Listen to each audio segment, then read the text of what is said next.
예, 오늘 하는 말씀은 시편 145편입니다. 제가 준 성경은 구역성경 907쪽입니다. 할렐루야. 오늘 새벽에 나오신 여러분들 환영을 축복합니다. 오늘도 하나님께서 주신 은혜와 평강이 가득한 하루가 되시기를 소망합니다. 자, 오늘 시편 145편, 저는 설교 제목은 왕 대신 하나님을 송축하라 라는 제목으로 말씀 나누기 원합니다. 145편은 크게 단락을 나누면 1절부터 3절은 개인의 찬양, 4절부터 9절은 민족의 찬양, 10절부터 21절은 열방의 찬양, 이렇게 볼 수가 있겠습니다. 그래서 제가 이 145편을 3개의 단락을 나누고 제목을 붙여보았습니다. 벌써 시편 우리가 공동체 읽기 한 지가 되게 오래된 것 같은데 이제 불과 5편밖에 남지 않았습니다. 그래서 시간이 진짜 빠르다. 참, 이 150편 설교하고 준비하고 말씀 읽으면서 이거 언제 끝나지? 그런 생각을 해봤는데 5편밖에 안 남았다는 걸 보면서 시간이 진짜 빨리 가는구나. 그런 생각도 해봤습니다. 이 145편은 이제 138편부터 시작된 다윗의 시, 표제어가 다윗의 시인데요. 다윗의 시가 138편부터 시작돼서 145편, 오늘 마지막에 끝나는 장이 바로 145편의 다윗의 시의 하나의 챕터가 되겠죠. 그런데 145편을 보니까 또 재밌는 게 있어요. 흥미로운 거는 우리 예전에 시편 119편을 이렇게 말씀드릴 때 119편 각 절마다 알파벳으로 처음에 시작이 된다고 말씀드렸죠. 이거를 이렇게 보니까 답관시다라고 하는데 저는 이 답관시가 너무 어려워서 제 표현대로 그냥 히브리어 알파벳이다라고 제가 표현하는데 이 145편도 재미있는 것은 히브리어 알파벳 순으로 기록이 되어 있어요. 근데 이 히브리어 이 알파벳은 총 22자로 되어 있는데 이 145편은 21절로 구성이 되어 있습니다. 자, 그러면 목사님 히브리어 알파벳은 22개면 22절이 되어야 되는데 왜 21절이 됩니까? 라고 말씀을 드리고 싶은데요. 그거는 뭐냐면 알파벳 중에 14번째 다음인 눈이 누락이 되어 있어요. 그래서 이것에 대해서 학자들의 이야기가 좀 많은데 어떤 학자들은 이것은 시편 기자가 의도적으로 14번째 알파벳을 생략했다. 이런 사람이 있고 또 다른 대부분의 이제 시편 기자들 또 대부분의 학자들은 이것은 사본을 필사하는 과정에서 누락이 되었을 가능성이 높다라고 하면서 알파벳이 한 14번째 14절에 들어가야 될 것이 빠진 게 그냥 일부러 빠진 게 아니라 이 필사하는 과정에서 빠졌다 이렇게 보는 견해가 좀 더 많더라고요. 그래서 이 시편을 보게 되면 이 알파벳이 답관시는 총 9편이 나오는데 9절, 10절, 25절, 그리고 34, 37, 111, 112, 그리고 우리 읽었던 119편, 그리고 오늘 우리가 읽은 145편이 알파벳시로 기록되어 있는데 나중에 시간이 되시는 분들은 가서 꼭 읽어보시면 좋겠습니다. 제가 오늘 마지막 시가 바로 답관시고 이게 표제어를 보게 되면 다윗의 시라고 찬송시라고 나와 있는데 이 찬송시는 언제 불려졌냐면 이스라엘의 3대 절기가 있습니다. 그건 뭐냐면 6월절, 77절, 이 장막절에 부르는데 이 절기 때마다 올라가서 부르는 시가 바로 이 145편이다라고 이렇게 보면서 이 시가 굉장하게 좀 알파벳 시도 되기도 하고 또 각 절기마다 부르는 시이면서 참 귀한 시다 참 보면서 말씀을 읽고 말씀을 준비하면서 참 은혜되는 찬양이다라고 제가 표현했습니다. 근데 이게 1절부터 계속 보게 되면 이 145편을 보게 되면 찬양하는 주체가 계속 바뀌고 있다는 것을 볼 수가 있어요. 오늘 그거에 대해서 좀 말씀을 나누고 원하는데요. 1절부터 3절은 찬양의 주체가 개인 다윗의 시입니다. 1절을 보면 왕이신 나의 하나님이여 라고 시작하면서 이 다윗이 개인적인 찬양을 하나님 앞에 올려드리고 있는 걸 볼 수가 있어요. 쭉 읽어보면 내가 주를 높이고 영원히 주의 이름을 송축하리라 라고 하고 2절을 가게 되면 2절도 내가 날마다 주를 송축하고 영원히 주의 이름을 송축하다 라고 하는데 저는 이 1절부터 3절까지를 보게 되면서 참 눈에 들어온 단어 하나가 있는데 그게 뭐냐면 송축하다라는 단어예요. 여러분 송축하다라는 것은 영어로 bless his name, bless God 우리가 하나님을 축복하다라는 게 이 블레싱이거든요.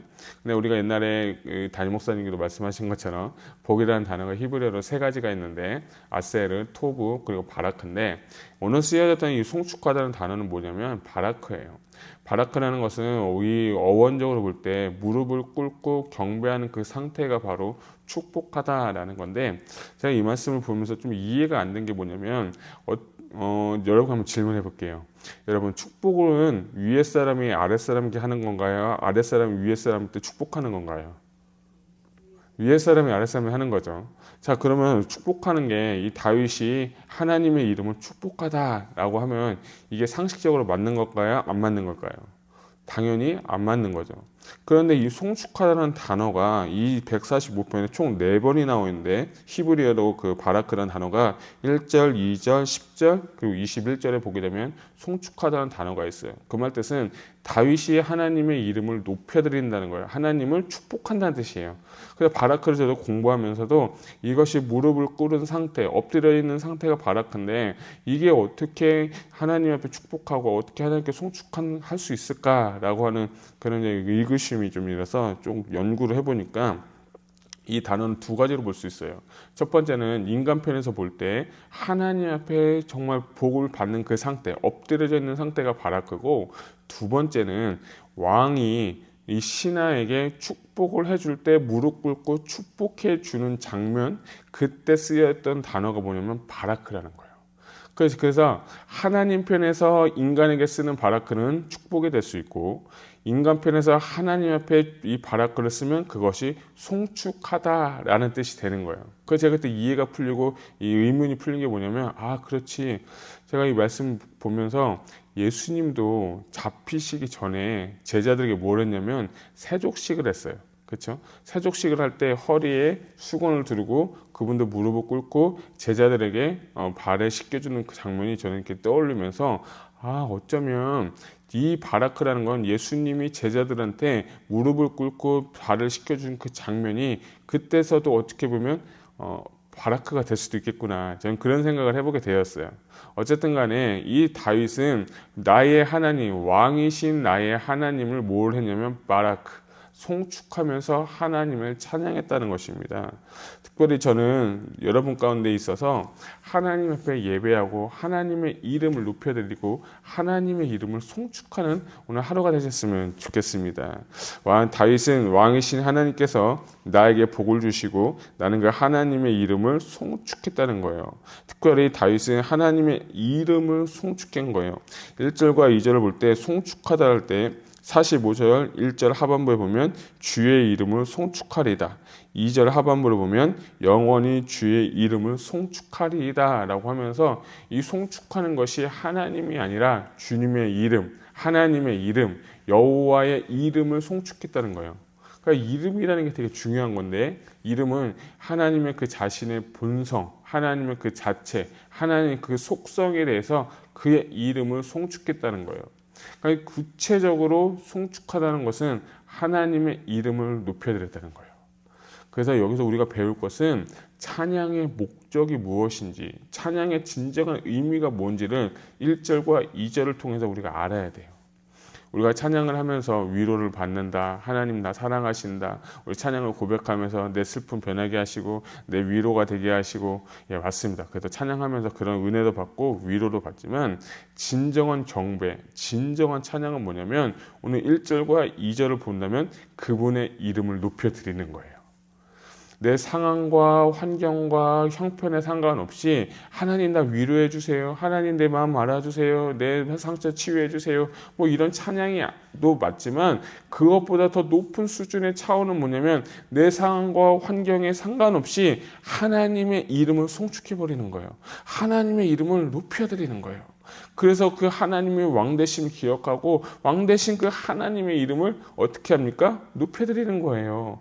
그러니까 우리는 찬양할 때 먼저 하나님을 경배해야 되는 거예요. 하나님의 이름을 높여드리는 거예요. 하나님 왕이신 하나님을 찬양합니다. 왕되신 주님의 이름을 높여드립니다라고 하면서 하나님의 이름을 높여드리는 거예요. 이것이 찬양의 목적인 거예요. 이것이 우리가 찬양해야 될 이유인 것이에요. 왜냐하면 철저하게 우리는 피조물이기 때문이에요. 우리의 피조물이에요. 우리는 하나님 창조자세요. 그 피조물이 우리가 해야 될 것은 뭐냐면 하나님을 높여드리는 겁니다. 하나님을 경배하는 겁니다. 그럴 때 하나님이 기뻐하실 줄로 믿습니다. 그 은혜가 여러분 가운데 있었으면 좋겠습니다. 4절부터 9절을 보게 되면 이전 4절부터 9절을 민족적인 찬양이라고 했는데 4절 한번 같이 읽겠습니다. 시작.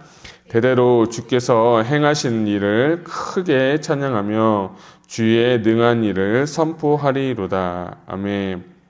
여기서 4절은 보면 원 제너레이션이라고 하는데 영어로는 원 제너레이션이고 히브리에 보면 또 다른 그 접속사가 붙어서 from generation to generation 이렇게 해석이 될 수 있습니다. 그래서 1절부터 3절은 다윗 개인의 왕 대신 하나님을 찬양했다면 이제 다윗이 뭘 또 표현하냐면 이제는 우리가 민족적으로 좀 찬양해야겠다. 세대에서 세대까지 찬양을 하는데 그 찬양을 하는데 그 뭐냐면 하나님을 위대하신 거 하나님의 이 높은 일을 찬양했다는 거예요. 5절 보게 되면 주의 존귀하고 영광스러운 위엄과 주의 기이한 일들을 나는 작은 소리로 읊조리이다 라고 하면서 하나님을 찬양하는 거예요.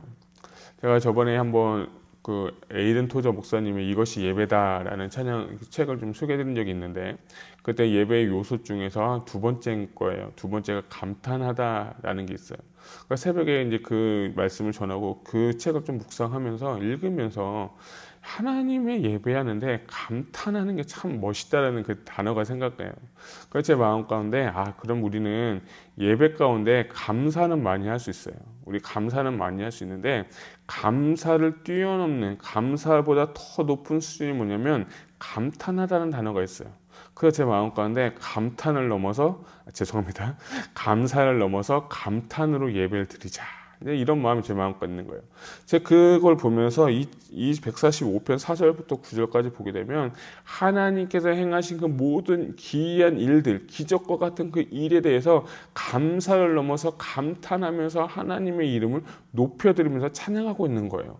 그것이 개인적으로 하나님을 찬양한 것이 아니라 다음 세대, 그 세대에서 세대, 민족적인 하나님을 찬양함에 있어서 우리가 감사를 뛰어넘어서 하나님의 그 기이하신 일에 대해서 감탄하면서 하나님께 예배하자는 게 제 마음까지 참 은혜가 되었어요. 여러분, 우리가 드려지는 매일의 예배, 매주의 예배 가운데 감탄하는 마음이 불릴 듯 일어나기를 원합니다. 감사는요, 누구나 다 할 수 있어요. 죄송하지만 세상 사람들 할 수 있을 것 같아요.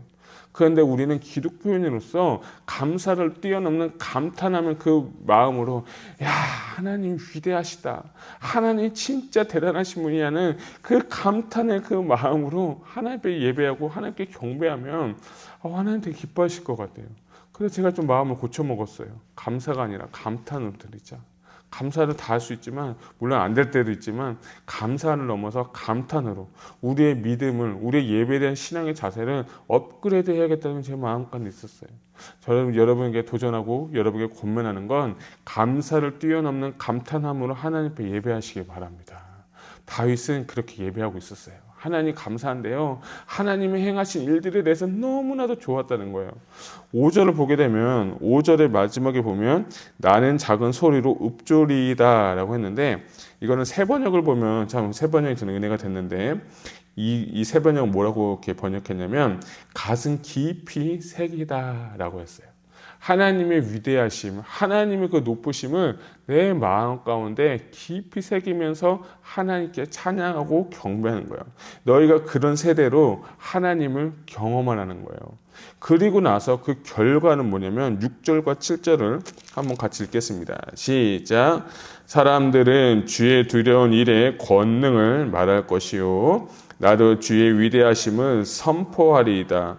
그들이 주의 크신 은혜를 기념하여 말하며 주의 의를 노래하리이다. 아멘. 저는 6절과 7절에 동사에 좀 포커스를 맞췄는데 한 세 가지 동사가 있습니다. 첫 번째는 말하다, 두 번째는 선포하다, 그리고 세 번째는 노래하다 라는 단어가 참 제 마음 가운데 은혜가 있어요. 은혜를 받고 감탄을 받은 자의 할 일은 무엇이냐면 말하는 거예요. 그리고 선포하는 거예요. 그리고 하나님의 일을 노래하는 거예요. 참 멋지지 않습니까? 여러분 받은 은혜가 있으면 그것을 내 마음 가운데 새기는 것도 중요하지만 말을 하셔야 돼요. 은혜 받은 걸 얘기하셔야 돼요. 아유, 목사님, 전 말도 못하고 부족해서 못해요. 좀 부끄러워요. 이거 제가 저한테 주신 하나님 은혜는 너무 귀하지만 제가 남들한테 얘기하기는 좀 부끄러워요. 말주변도 없고요. 그런데 여러분 상관이 없어요. 여러분이 받은 은혜를 그냥 입술로 선포해서 옆 사람에게 전해주게 될 때 그때 뭐가 생기냐면 능력이 생기게 되는 것입니다. 그 능력의 말을 우리가 상대방한테 전할 때 그때서야 비로소 그의 마음을 움직일 수가 있는 거예요. 내가 만난 하나님, 내가 경험한 하나님, 위대하신 하나님을 내가 입술로서 전하고 입술로서 선포하게 될 때 그때야 비로소 상황이 변하게 되는 것입니다. 여러분 잠잠하지 마세요. 여러분 정말 하나님이 하신 일들에 대해서 자랑하고 다니시기 바랍니다. 우리 위대하신 하나님을 자랑해야 되지 않겠습니까? 위대하신 하나님을 우리는 노래해야 되는 거고 선포하고 알려줘야 되는 거예요. 그것을 이 다윗은 뭐라고 표현하면 대대로 그들에게 알려줘야 된다. 대대로 그들을 하나님을 찬양해야 된다는 거예요. 저는 그 은혜가 여러분 가운데 있기를 주님의 이름으로 축복합니다. 자, 10절부터 21절은 저는 제목을 열방의 찬양이라고 붙여보았는데 자, 10절을 한번 같이 읽겠습니다. 시작. 여호와여 주께서 지으신 모든 것들이 주께 감사하며 주의 성도들이 주를 송축하리이다. 아멘. 자, 10절을 보게 되면 여호와여 주께서 지으신 모든 것들, 자, 주께서 지으신 모든 것들은 다 만물을 의미하죠. 자, 그런데 저는 이 10절을 보면서 요한계시록의 그 천상의 예배가 나옵니다. 7장 요한계시록 7장과 14장에 보면 14만 4천이라는 단어가 나옵니다. 저 이 14만 4천을 가지고 이만희 그 신천지가 자기 14만 4천에 들어야 구원받는다 이 교리를 선포하는 게 그때 이 계시록 7장과 14장인데 7장과 14장에 나오는 이 14만 4천이 하는 일이 뭐냐면 하나님을 찬양했다는 거예요. 자, 7장 9절부터 10절 제가 읽어드리면 이후에 내가 보니 각 나라와 족속과 백성과 방언에서 아무도 능히 셀 수 없는 큰 무리가 나와 흰 옷을 입고 손에 종려가지를 들고 보좌 앞과 어린 양 앞에 서서 큰 소리로 외쳐 이르되 구원하심이 보호자에 앉으신 우리 하나님과 어린 양께 있도다 라고 하면서 여러분 계시록 7장을 한번 보시면 이들이 한 건 뭐냐면 큰 무리들, 흰옷 입은 무리들이 와서 하나님을 종려나무 가지 들고 하나님을 찬양했다는 거예요. 근데 이때 찬양하는 것은 큰 무리라는 것은 1절부터 3절은 개인적인 찬양, 우리 아까 읽었던 4절부터 9절은 민족적인 찬양이었는데 이제는 10절부터 21절은 이 민족적인 것을 넘어서 온 세계와 열방과 정말 나이에 상관없이 연령에 상관없이 성별에 상관없이 민족에 상관없이 모든 민족이 나와서 하나님을 찬양하는 모습이 바로 이 10절부터 21절이고 계시록 그 7장과 14장에 나오는 14만 4천이 하나님 앞에 와서 하나님을 경배하는 그날이 온다는 거예요. 참 이걸 보면서 그 자리에 내가 좀 있었으면 좋겠다. 14만 4천을 해석하시는 분들이 이거는 상징이다, 이거는 세대주의적으로 보면 진짜 14만 4천이다 라고 하지만 그것을 다 넘어서 내가 그 자리에 있는 게 중요한 거예요. 내가 그 자리에 있어서 하나님을 찬양하는 자리에 제가 있어야 되는 거예요. 여러분 이런 소망 한번 가져보시지 않겠습니까? 하나님을 정말 높이게 찬양하는데 영원하신 하나님의 그 존전에서 새하늘과 새 땅에서 내가 14만 4천에 가서 하나님을 찬양하는 그 순간이 얼마나 감격스러울 거예요. 아까 말씀드렸던 그 감탄이라는 얘기 들었지만 감탄보다도 저는 감격스럽게 하나님의 영광을 보면서 하나님을 찬양하는 그 시간 얼마나 정말 영광스럽겠습니까? 그 영광의 빛이 여러분의 심령에 비춰지기를 소망합니다. 그렇게 될 때 정말 우리는 하나님을 찬양할 수 있고 기쁨으로 영광을 돌릴 수 있을 것입니다. 사랑하는 성도 여러분, 이 은혜가 있기를 주님의 이름으로 축복합니다. 14장에도 14만 4천이 나오는데 아까 말했던 흰옷을 입었는데 이 사람들이 어떤 사람들이냐? 이 사람들은 여자와 더불어 피지 아니하고 순결한 자라 어린 양이 어디로 인도하든지 따라가는 자며 사람 가운데서 속량함을 받아 처음 익은 열매로 하나님과 어린 양에게 속한 자들이니 그 입에는 거짓말이 없고 흠이 없는 자들이다 라는 것이에요. 그래서 이 14만 4천의 이 사람들은 흰옷 입고 속량받은 자들이 할 일은 뭐냐면 그들은 영원히 하나님 전에 가서 하나님을 찬양한다는 것을 고백하고 있는 것을 볼 수가 있습니다. 다윗도 이 145편을 통해서 개인적인 찬양 또한 이 민족적인 찬양 그것을 넘어 온 세계와 열방이 하나님을 찬양하고 있는 것을 볼 수가 있어요. 여러분, 우리도 그곳에 있기를 소망합니다.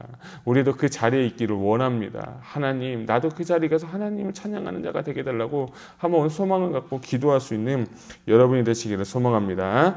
자, 18절부터 20절까지, 21절까지 20절까지 보게 되면 하나님 앞에 간구하는 모습을 볼 수 있습니다. 같이 읽겠습니다. 18절입니다.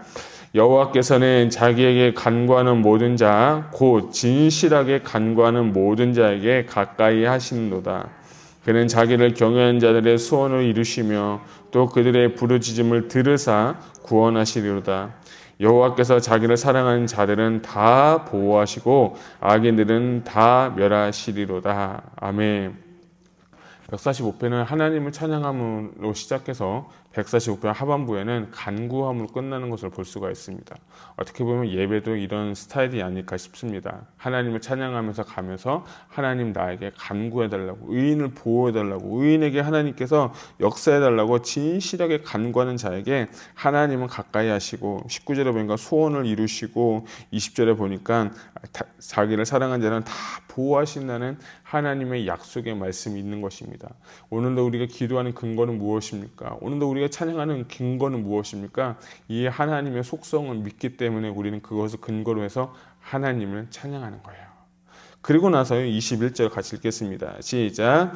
내 입이 여호와의 영예를 말하며 모든 육체가 그의 거룩하신 이름을 영원히 송축하지로다. 아멘. 1절에도 송축하다로 시작해서 마지막 절에는 송축하다로 또 끝나는 것을 볼 수가 있죠. 하나님 때 바라크하면서 끝나는 것을 볼 수가 있습니다. 사랑하는 귀한 성도 여러분, 이 145편 너무 귀한 시인데요. 집에 가서 한 번 더 읽어보시고 오늘 우리의 삶 가운데서도 하나님을 찬양하길 원합니다. 특별히 기도하는 건 하나님 내가 먼저 찬양하게 해주시고 하나님 다음 세대가 찬양하게 해주시고 온 세계와 열방이 하나님을 찬양하는 그날이 오게 해달라고 오늘 같이 중보하며 기도했으면 좋겠습니다. 찬양을 통해서 찬양 가운데 임하시는, 찬양을 통해서 역사하시는 하나님을 경험하는 오늘 하루가 되시기를 축복합니다. 기도하시겠습니다.